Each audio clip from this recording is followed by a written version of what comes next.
Durante a Copa de 70, um homem comum é sequestrado pela ditadura, e seu irmão e sua esposa iniciam uma jornada para encontrá-lo, enquanto se aproximam dos guerrilheiros. Prazer, eu sou Luca Leal, você está no meu canal e hoje vamos discutir sobre Pra Frente Brasil!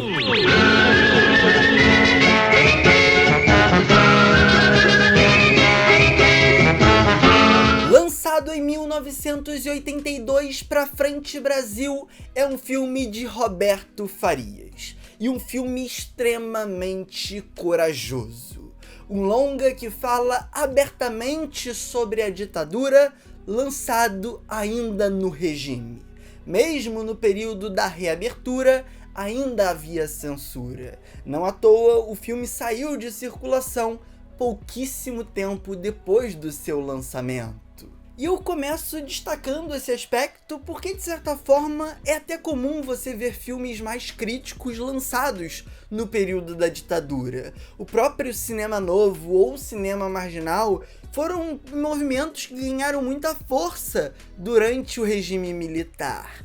No entanto, as críticas, ou melhor, as principais críticas desses dois movimentos não eram de enfrentamento direto aos militares, eles falavam um pouco mais das mazelas sociais, a fome, a miséria, a violência urbana, enquanto aqui em Pra Frente Brasil você tá de fato falando da repressão do Estado, da perseguição a cidadãos comuns e de todo o aparato governamental sendo instrumentalizado para a violência, fazendo inclusive uma série de referências abertas e explícitas a acontecimentos reais do período. Seja o sequestro de embaixadores, seja a uma lista dos guerrilheiros de possíveis alvos, tanto militares como empresários que estavam ajudando a ditadura.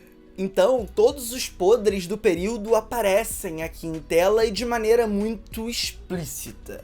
As torturas, como por exemplo o choque elétrico ou o pau de arara, mas também toda a corrupção, o próprio controle da mídia que existia naquele período, em especial da TV e do jornal, que eram os principais veículos ali nos anos 60 e 70. No entanto, uma coisa se destaca, e eu até passei brevemente por ela, que é a relação dos empresários com a ditadura, em especial com o financiamento de operações ou a criação de grupos de extermínio ou de tortura. Afinal, esses militares, para agir de maneira um tanto quanto obscura, precisava de verba para montar as suas bases, comprar os seus aparatos, e obviamente esses empresários facilitavam a coisa.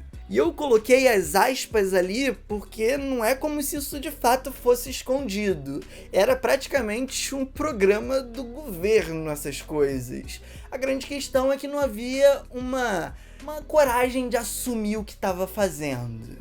Inclusive, fica aqui a forte recomendação a um documentário de 2009 que é sensacional e se debruça justamente nisso.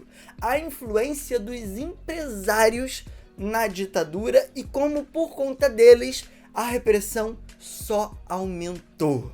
O documentário se chama Cidadão Boylisson e você encontra aqui no YouTube. Se eu lembrar, eu boto o link na descrição e no comentário fixado. E esse é um caso até que bem mais atípico, porque não só financiava esse cara aí do título do documentário, como participava das torturas. Ele gostava de assistir, era um cara sádico. E aí, saindo até um pouquinho dessa questão do empresariado, o filme acaba também por abordar outro aspecto muito interessante da ditadura que por muitas vezes é negligenciado, que é como o regime afetou as pessoas comuns. Não foi um regime que afetou apenas o militante de esquerda, o professor, o estudante e o artista. Foi um movimento que machucou, criou feridas na sociedade em diferentes camadas, em diferentes estratos sociais, inclusive. Os mais pobres foram muito afetados, afinal foi um período de acentuação das desigualdades. A galera do campo foi fortemente reprimida. Assistam, por exemplo, o documentário Cabra Marcado para Morrer, do Coutinho, que fala muito sobre isso. E nas cidades, o sentimento de insegurança era muito grande. Você tinha medo de se relacionar com seu vizinho, com seu colega de trabalho, porque se ele fosse considerado um comunista, um subversivo, você ia junto. E não ia junto para a prisão, com todos os seus direitos, com a possibilidade de recorrer. Você ia para a sala de tortura, você ia para o doicode, você ia para o DOPS, você ia para a OBAN. A OBAN, inclusive, que é a Operação Bandeirantes, financiada pelo empresário do documentário que eu citei, e vale a pesquisa de vocês sobre o tema. E a trama do filme está exatamente ancorada nesse lugar.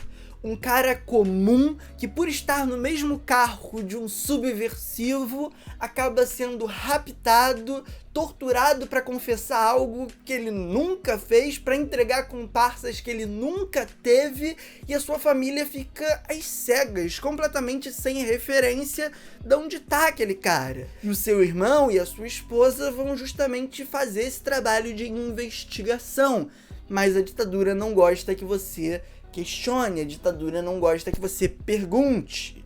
E a investigação deles incomoda muita gente nesse estado aparelhado. O IML tá coligado com o delegado, que tá coligado com o governador, que tá coligado com o empresário, que tá coligado com o presidente.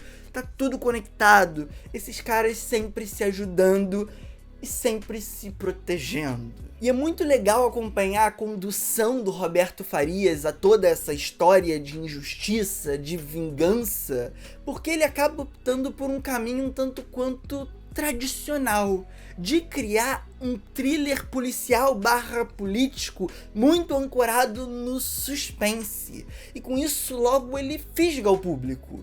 É um filme muito atrativo para aquela pessoa que não necessariamente curte as discussões sobre a ditadura militar e suas consequências, mas gosta de um bom filme para te deixar tenso, instigado, envolto em certo mistério. Não à toa o filme tem um forte apelo comercial e foi um grande sucesso, mesmo com a censura, e após a queda do regime também foi um filme que foi muito resgatado, muito comentado, por mais que hoje tenha caído num certo esquecimento. O elenco também é composto por grandes nomes. Antônio Fagundes, por exemplo, interpreta o irmão do desaparecido, esse cara sedento pela vingança, sedento por respostas.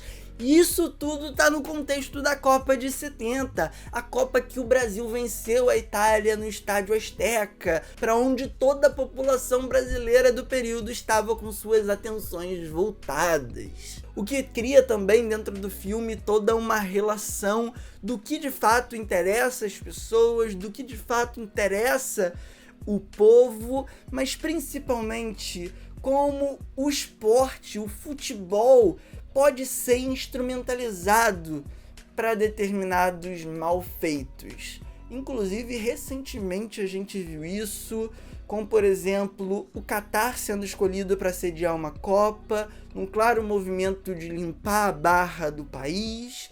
Agora também a Copa nos Estados Unidos está sendo mega problemática, com vários casos que eu considero hediondos. Então é curioso ver como desde muito tempo atrás, até bem antes de 1970, o esporte, o futebol, o entretenimento como um todo é uma ferramenta social, política e cultural importante. E se um governo tem ao seu lado um esporte como esse para usar como cortina de fumaça, como um movimento para levantar patriotismo, ele vai fazer, e se fizer bem feito, vai dar muito resultado. E com isso eu já vou caminhar para os finalmente. A ideia desse vídeo aqui é ser basicamente uma recomendação desse filme que hoje já está um tanto quanto esquecido pelas pessoas. Para Frente Brasil foi muito relevante e ainda é no cenário atual. Um filme combativo, corajoso e gostoso de assistir. Mesmo com suas cenas extremamente fortes, é um filme que mexe com os nossos sentimentos e traz aquele clima legal de um thriller policial envolvente, com ótimas atuações e uma direção muito assertiva. Sério, assistam Pra Frente Brasil! E é claro, também curtam esse vídeo aqui, comentem esse vídeo aqui, se inscrevam no canal ativando o sininho para receber as notificações, compartilha também com os amigos e se torne um membro. Com R$ 3,99 ao mês você recebe conteúdos exclusivos, vale muito a pena. Então vem aqui embaixo e faz tudo isso que eu falei, beleza? Um forte abraço, valeu, falou e fui!